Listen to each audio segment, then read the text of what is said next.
वार्तांकन रोखठोक बातमी। राज्यभर खळबळ उडवणाऱ्या भोंदूबाबा अशोक खरात लैंगिक शोषण प्रकाराला धक्कादायक वळण लागलंय।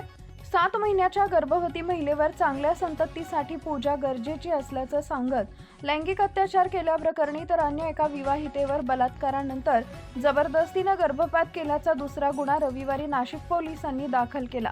त्यामुळे विकृत खरातवर महिला अत्याचाराचे एकूण 3 गुन्हे दाखल झाले।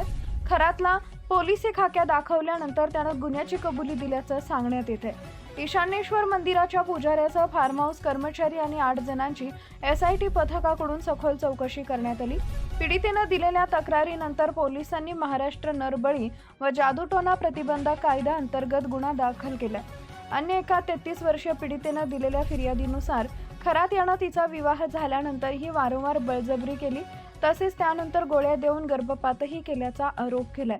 लग्न मोडल्यानंतर दुसरे लग्न करण्यासाठी ही खरातनं पुन्हा महिलेला बोलावून घेत तिच्यावर अत्याचार केला। गुन्हे शाखेनं त्याचा ताबा घेत रात्री उशिरापर्यंत चौकशी केली। या प्रकरणी रुपाली चाकणकर यांना अटक करण्याची मागणी होतीये। आपल्याकडे दैवी शक्ती असल्याच्या मोठमोठ्या बडाया मारणारा भोंदू खरात याला रविवारी नाशिक पोलिसांनी आपला खाक्या दाखवला।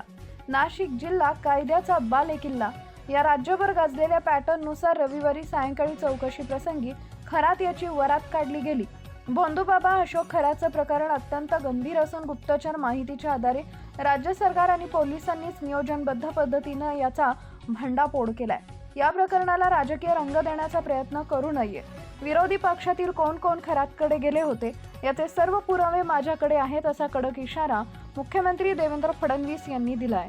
महाराष्ट्रातील महत्त्वाच्या आणि ताज्या बातम्या पाहण्यासाठी आमच्या जय हो न्यूज चॅनलला सबस्क्राईब करा आणि बेल आयकॉन प्रेस करा।